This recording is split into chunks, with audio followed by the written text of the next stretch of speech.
Guys, ഞങ്ങളൊന്ന് വെയിച്ചിട്ട് വരട്ടില്ലേ, കുറച്ച് കായ് ഉണ്ടാക്കിയാണ് ഞങ്ങൾ പണിയെടുത്തിട്ടേ. ചെങ്ങായിന്റെ തൊടിയിൽ ഒരു ചൈത്തങ്ങളറുണ്ട്, അതിന്റെ ഗ്രില്ല് കൊണ്ടായി വിറ്റ പൈസ ഇട്ടില്ലേ, അതിന്റെ അടപ്പേ. ചെറുക്കനാണെങ്കിലോ ഏസി കൊണ്ടൊരു തണുപ്പാതിര, അപ്പൊ ഒരു കാച്ച് മാത്രം താത്തിട്ടുള്ളൂ, മറ്റേ കാച്ചൊരു ചൂടാതിരോ എനിക്ക്. എവിടെ പോയാലും ബസ് അടിച്ചുകൊണ്ട് അതിട്ടാള്. എന്റെ ബാക്കിലാണെങ്കിൽ ഒരു സബക്കിലെ ആൾക്കാരുണ്ടല്ലേ, ഇവരാകെ വക്കണം കൂടെയാണ്. എന്ത് തൊച്ചുണ്ടാക്കിയിട്ട് ഓലടിയിൽ നമുക്ക് കുടിച്ചേക്കാൻ പറ്റില്ല, കുറെ കൂക്കി വെക്കുന്നു. ആണ് ചോറിട്ടി ചെങ്ങായാണ് ഈ പച്ചച്ചണ്ണി പേര് വരികയാണോ, അപ്പൊ ഞാൻ ഒന്നായിട്ട് കൊട്ടിക്കണു. ശരിയാണെങ്കിലോ ഭയങ്കര ഇഷ്ടമാണ്. ഞാൻ കിട്ടിയ സാധനം ഇട്ടില്ല, ഇത് കയ്പ കൊണ്ടുണ്ടാക്കിയതുള്ളൂ, കഴിച്ചിട്ട് തൊള്ളി കേൾക്കൂല. ചെറുക്കന്മാർക്ക് ഷവായ കൊടുത്ത പ്ലേറ്റ് ഉണ്ടായിരുന്നു, അത് മെല്ലെ ഞാനെന്നെ എടുത്തു. പ്ലേറ്റ് മാറ്റിയല്ല, നടക്കണില്ല. അത് ചോയ പോകാൻ വേണ്ടി ഒക്കെ പാടെ മിക്സ് ആക്കി നോക്കി, ഇത് കളയണ്ടല്ലേ എഴുതിയിട്ട് നടക്കണില്ല. എന്നിട്ട് കാട്ടിട്ടോ കയ്പ ഇന്ന് പോണില്ല. അപ്പൊ എല്ലാ പ്ലേറ്റാണ് മാറ്റി വെച്ചു. മറ്റോ പിന്നെ നല്ല ചൊറുക്കൊട്ടിക്കാണല്ലോ, എന്ത് തിന്നിട്ടില്ലേ. അങ്ങനെ വെയ്യുണ്ട്. അപ്പൊ നമുക്ക് കുറച്ച് വെള്ളം വേണ്ടേ.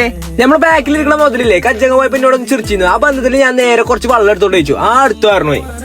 അങ്ങനെ ഞാൻ ആ വെള്ളം എടുത്തു ഞങ്ങൾ എല്ലാവരും ഷെയർ ചെയ്ത് കുടിച്ചിട്ടുണ്ടപ്പോ ഈ നുള്ളു വെള്ളം കൂടി കൊണ്ടേക്ക് കുട്ടിയായിരുന്നു. അപ്പൊ ഞാൻ മണ്ടി ചെന്നെടുത്തു. ഇങ്ങനത്തെ കാര്യങ്ങളൊക്കെ എന്നോട് ഒരായിട്ട് പറഞ്ഞാൽ ഞാൻ കേൾക്കുന്നു. എല്ലാവർക്കും ഞാൻ ഷെയർ ചെയ്ത് കൊടുത്തിട്ടില്ലേ. ഞങ്ങൾ ചെന്നപ്പോ അതിൽ ജീരകം മാത്രമേ, മറ്റൊരു പാത്തച്ചിക്കളി ഞങ്ങൾ ഏതെല്ലാം ഇട്ടുകളെ കൊട്ടികളി ഞങ്ങൾ തിന്ന്, ഞങ്ങൾ അങ്ങനെ പൈസയും കൊടുത്തു, ഞങ്ങൾ അങ്ങനെ വിട്ടു. അപ്പൊ ഓക്കെ.